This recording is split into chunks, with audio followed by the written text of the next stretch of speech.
Hey everyone, welcome back to my Shillong blog. আজকে হলো শিলংয়ের first day. তো এখন বাজে সকাল 8টা। আমরা পড়ছি আমরা হোমস্টে ডাইনিং হলে, যেখানে আমরা ব্রেকফাস্ট করতে আইছি। তো এখানে আমরা ব্রেকফাস্ট অলরেডি কমপ্লিট, মোটামুটি কমপ্লিট। তো আমি অ্যাকচুয়ালি ভিডিও করতে ভুলে গেছি। আজকের প্রথম দিনের ব্রেকফাস্টে আছে aloo paratha with curd, bread and jam, যেটা ছেলে খাইছে, আর আমি খাইছি ব্রেড অ্যান্ড বাটার আর টি অর কফি। আর ব্রেকফাস্ট আসছিল হোমস্টে থেকে কমপ্লিমেন্টারি। এখানে আমার মোটামুটি রেডি হওয়া কমপ্লিট। এখন আমরা বাইরেমু, কিন্তু বাইরে কিন্তু মুষলধারে বৃষ্টি পড়তেছে। তো আমরা গাড়ি অলরেডি আয়া পড়ছে। তো গাড়িটা একটু কাছাকাছি আইলেই আমরা এখান থেকে উঠতে যাবো। তো আমরা অলরেডি উঠতে গেছি। তো তোমরা গ্লাস দেখেই বুঝতে পারতেছো খুবই বৃষ্টি হইতাছে। তো চলো এবার আমরা শিলংয়ের ব্যাপারে কিছু জানি নেই। শিলং হলো মেঘালয়ের ক্যাপিটাল, যারে স্কটল্যান্ড অফ দ্য ইস্টও কোয়া হয়।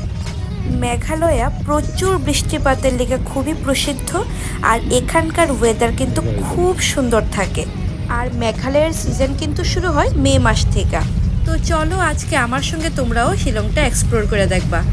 যেহেতু আমরা মেঘালয়ে খুব কম দিনে লেগে গেছি, তো মেঘালয়ের টপ মোস্ট ভিজিটেড প্লেসগুলি আমরা শুধু ঘুরে দেখো। তো এর মধ্যে আছে লাইটলাম বা লাইটলুম ক্যানিয়ন, যেটাই কো। তো আমরা ওইখানে যেতেছি, যেটা আমরা হোমস্টে থেকে মোটামুটি 60 কিলোমিটার দূরে, যেখানে আমরা যাইতে টাইম লাগছে মোটামুটি 1 ঘন্টার মতো, বা 1 ঘন্টা থেকে একটু বেশি হইতে পারে। আর পাহাড়ি রাস্তার মধ্যে টাইমটা একটু বেশিই লাগে। তো ভীষণ সুন্দর প্রাকৃতিক দৃশ্য দেখতে দেখতে আমরা যাইতেছি। তো এখানে চা বাগানও পড়ছিল, তো ওইটাও আমরা দেখছি, কিন্তু বৃষ্টির কারণে আমরা কোথাও নামতে পারছি না। তো ফাইনালি আয়া পড়লাম লেটলাম বা লেটলুম ক্যানিয়নে। তো এখান থেকে গাড়ি অলরেডি পার্কিং শুরু হয়ে গেছে, আর তোমরা দেখতেই পারতেছো খুবই বৃষ্টি হইতেছে বাইরে, সঙ্গে ভীষণ বাতাস। তো তারপরেও কিন্তু এত ভিজিটার্সরা আইছে। তো যারাই শিলং গেছে, তো এই প্লেসটাই কিন্তু মোটামুটি সবাই গেছে, আর অনেকে আছে অনেকবার শিলং গেছে, বাট আমার কিন্তু এটা ফার্স্ট টাইম আসছিল।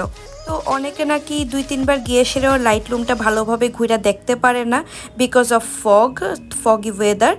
আর অনেকে প্রথমবার গিয়ে সেরেই দেখালায়। তো এটা নাকি অনেকটা ভাগ্যের উপর ডিপেন্ড করে, যে ফগি ওয়েদার সেরে একদম ক্লিন হয়ে সেরা পুরোটা লাইটলুম ভিজিট করতে পারে।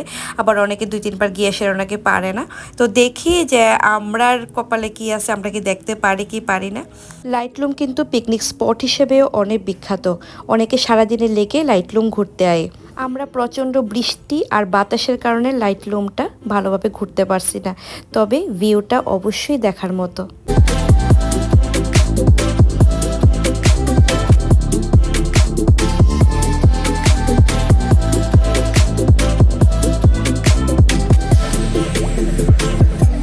যদি বৃষ্টির দিনে কেউ আয়ো, লং ড্রেসটা অ্যাভয়েড করো। আমি এখানে বৃষ্টির মধ্যে লং ড্রেস পরে আইছি, কারণ আমার যে গাড়ির ড্রাইভার দাদা আমরা কইছে যে বৃষ্টি কমে যাবো গা।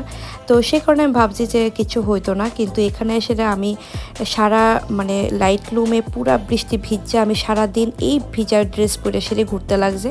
আর যারা শিলং আইবা সবাই প্রত্যেকে জনপ্রতি একটা করে ছাতা আনবা।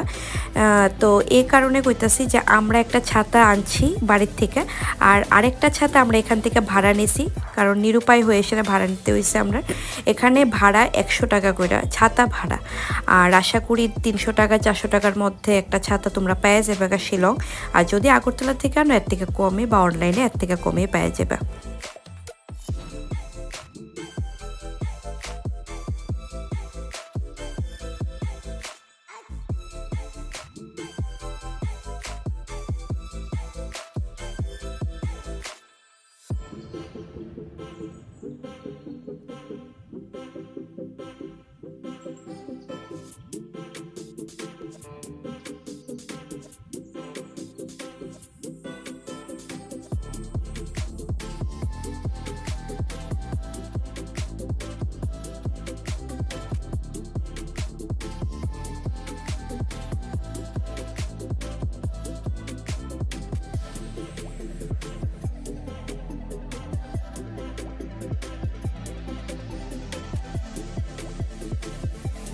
তো লাইটলুমে এই ল্যান্ডটা আছে আর এই ভিউটা আছে আর সঙ্গে খাওয়ারও সুব্যবস্থা আছে। এখানে চা কফি ম্যাগি তোমরা ইজিলি পাওয়া যাবে, তো খাওয়া নিয়ে কোনো টেনশন করার কিছু নাই। তো এই হলো লাইটলুম ফাইনাল ভিউ। তো এখন আমরা এখান থেকে বাইরে হয়ে যাবো। দেখো বৃষ্টির জল কিভাবে আইতাছে।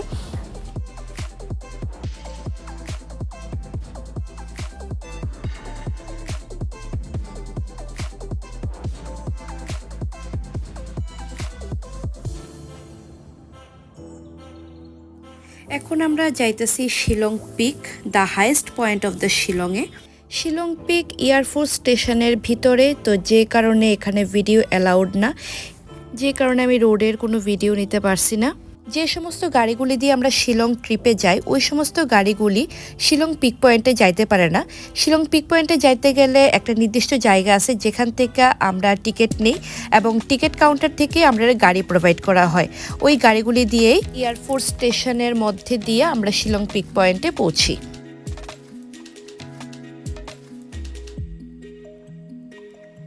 তো এখন আমরা ফাইনালি পৌঁছে গেলাম শিলংয়ের হাইয়েস্ট পয়েন্ট, যেটা শিলং পিক ভিউ পয়েন্ট। এখানে তোমরা যখন আইবা টিকেটের সিরিয়াল নাম্বার দেখে সেটা গাড়ি করে আইবা, কিন্তু যাওয়ার সময় যে কোনো গাড়ি দিয়ে তোমরা যাইতে পারবা। শিলং পিক পয়েন্ট সবচেয়ে উঁচু হওয়াতে ম্যাক সবসময় শিলং পিক পয়েন্ট একদম ঘেরা থাকে। তো তোমরা এখানে এসেরা এখানকার যে লোকাল কমিউনিটি খাসি কমিউনিটির ড্রেস পরে ইজিলি এখানে ফটোগ্রাফি করতে পারো, কিন্তু ড্রেসগুলি অবশ্যই চার্জেবল। তো এখন বৃষ্টির পরিমাণটা একটু কমছে, বাট হাওয়া আছে। তো এই দেখো খুব সুন্দর ভিউ। যেহেতু পিক পয়েন্ট একদম মেঘে ঘেরা থাকে আর বৃষ্টি হওয়ার পরে পুরোটা আকাশ একদম ক্লিন হয়ে গেছে তো সেই কারণে পুরোটা ভিউ খুবই সুন্দর লাগতেছে। এখানে দাঁড়াইলে পুরা শিলং দেখা যায়। এই যে বাইরের যে যতটা দেখতে পারতেছো পুরাটা হইছে শিলং।